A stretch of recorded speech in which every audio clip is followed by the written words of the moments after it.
Stand by.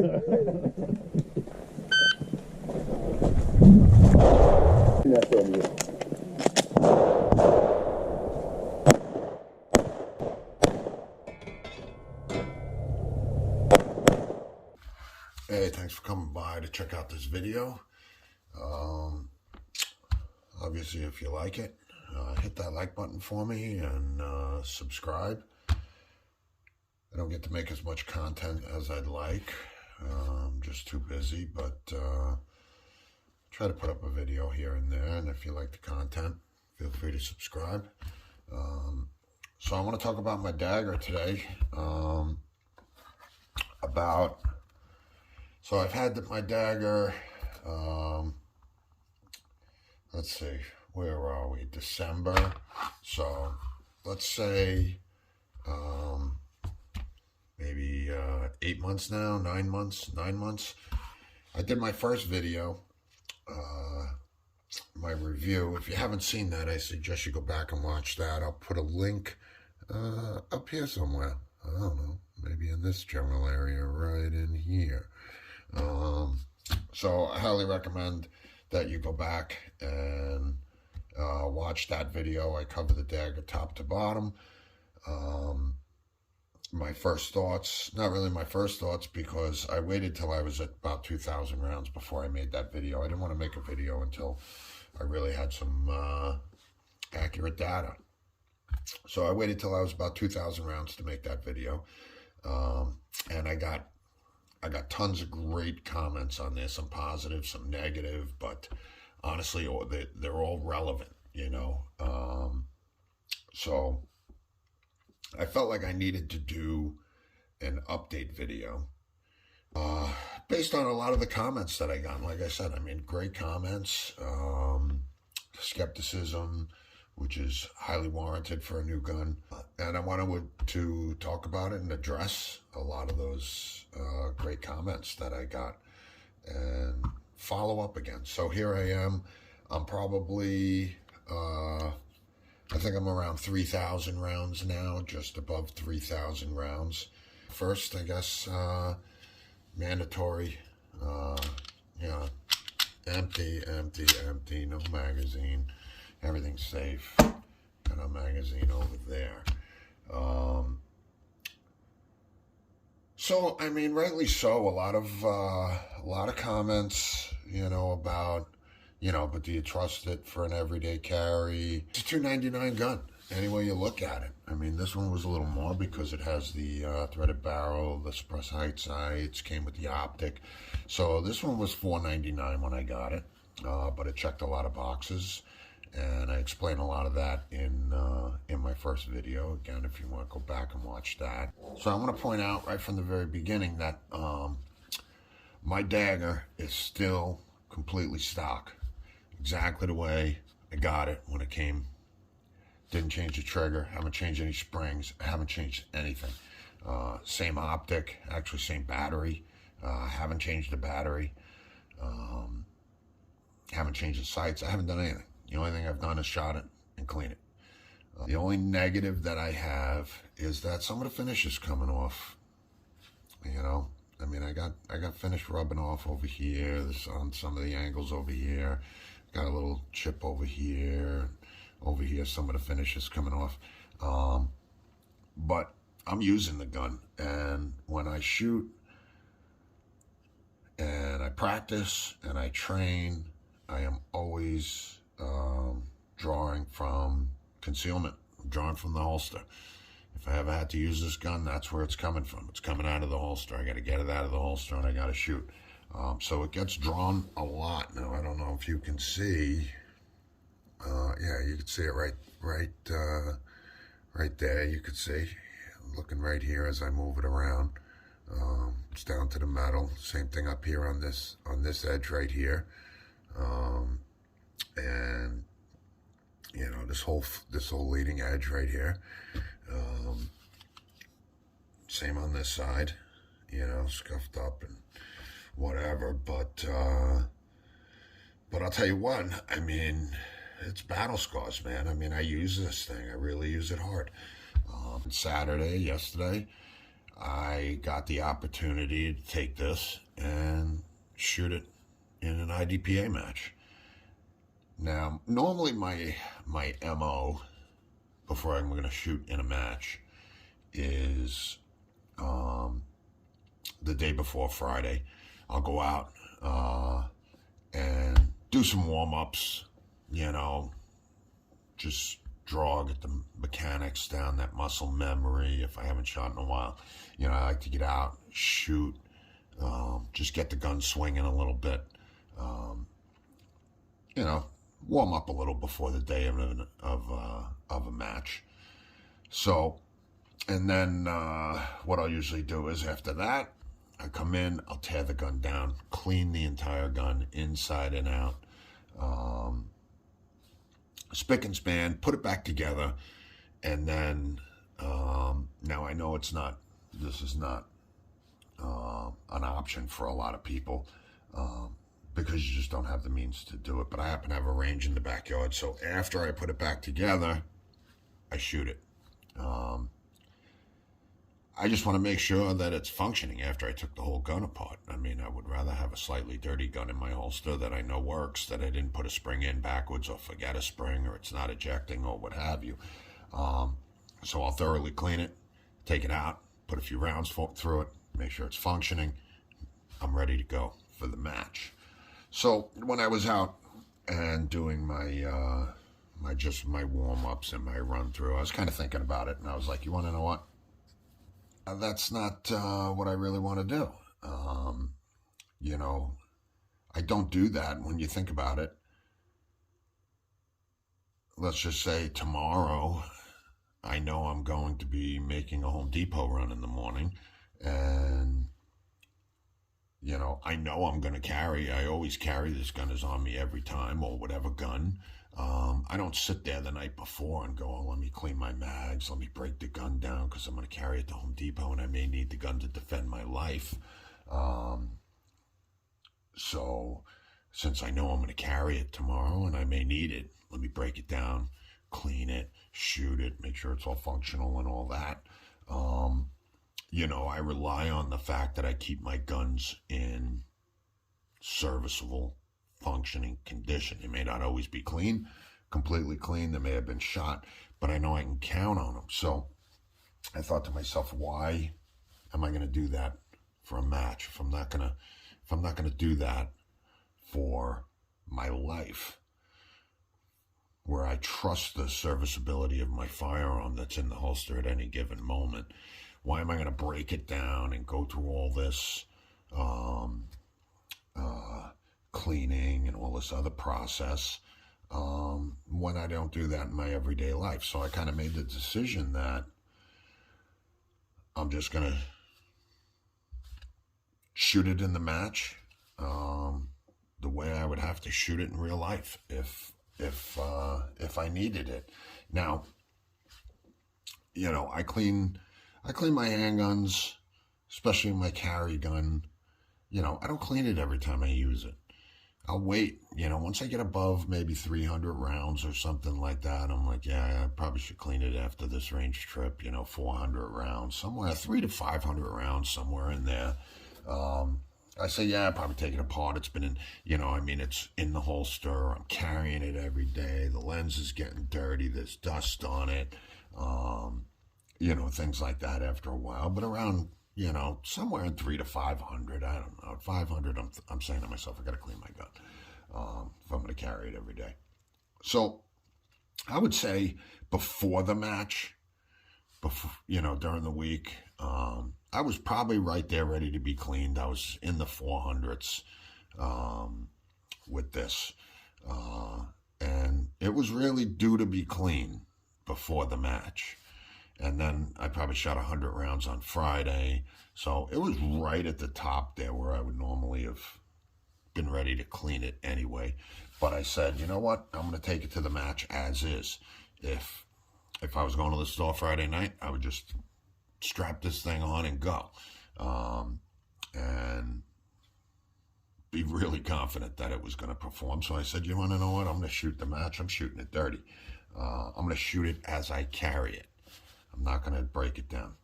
So Saturday, I shot this gun with probably around 500 rounds through it, uncleaned, and in a state that I carry it every day. So, and let me just say up front that I shoot IDPA 7-8 times a year.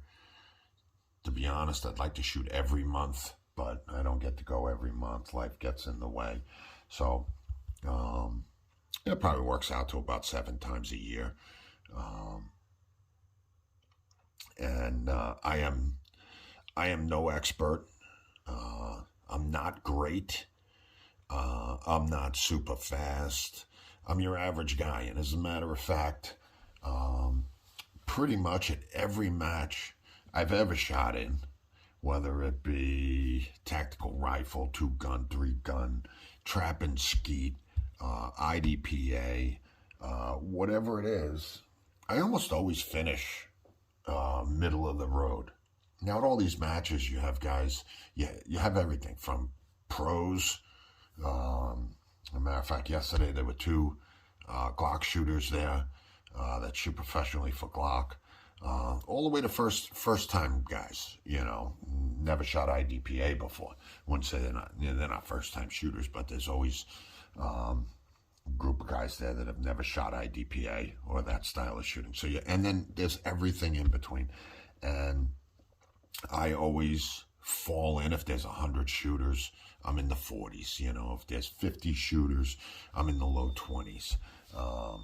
So, that's where I am with a shooter. I'm not getting any younger. My eyesight sucks, and part of the reason that I went to an optic on a handgun now is because of my eyesight. So, and I'm still getting used to the sight.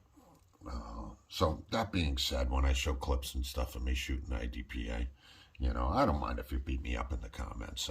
I think IDPA is the greatest thing. If you carry a handgun for self-defense, you should be shooting IDPA. I don't care what level you are. You're not there to compete. You're there to get better.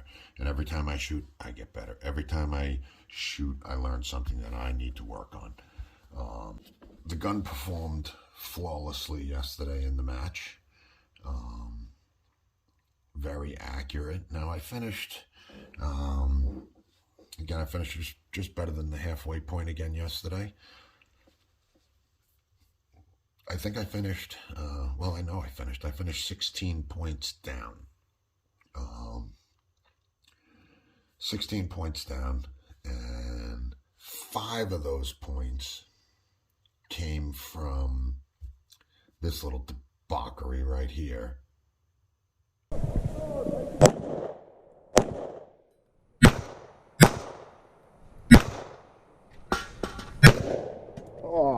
So what happened there was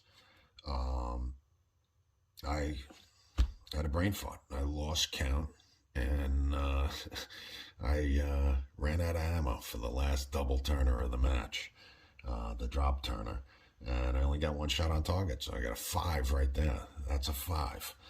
So I lost 5 points right there. I was down 11 points from there, and if you can see here, this is another one too. This is another debacle of mine right here. If you just watch this real quick, watch this clip, I'll play it twice. Watch what happens here.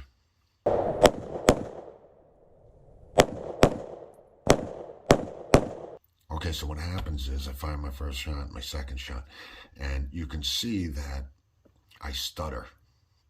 I go to the next target, and then I start to come back, and I look at that shot, and I say, oh no, that's on the line. That's touching the line. Continue.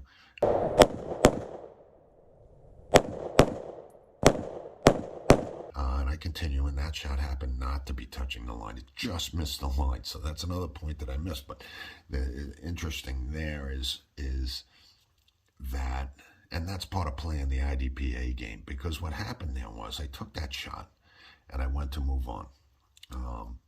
By hesitating there and looking at it and deciding if it was in or not, it cost me at least another second. Okay? So if it's out, that's 1 second or 1 point. And hesitating to decide if it is in or out is another second. So now I'm down 2 points. Okay?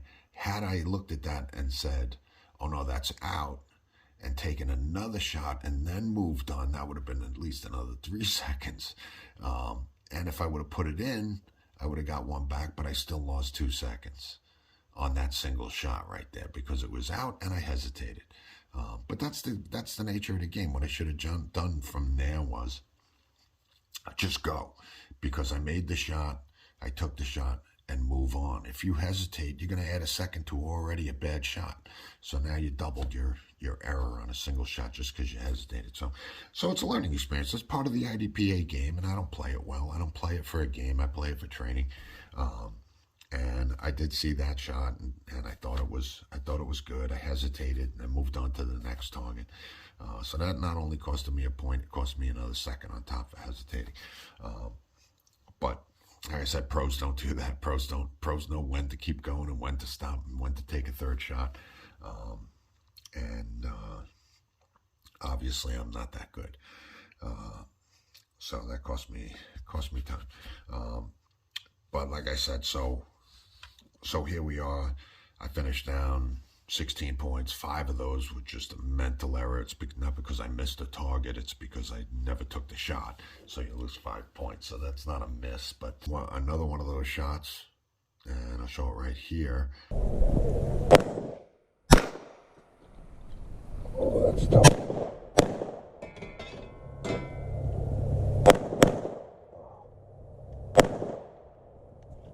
I got a 3 on that shot, on that swinger, because I just missed that shot. I got a 3. I pulled the shot on a swinger. So that really takes me down to 8 accuracy points. The rest were the other 8 that were there. They were all ones. They were all just misses. So accuracy-wise, 8 shots that were not in the bullseye, were not in the scoring ring and the 0 ring, with my dagger, my out-of-the-box dagger, stock trigger, everything. Now again, if you take a look at this.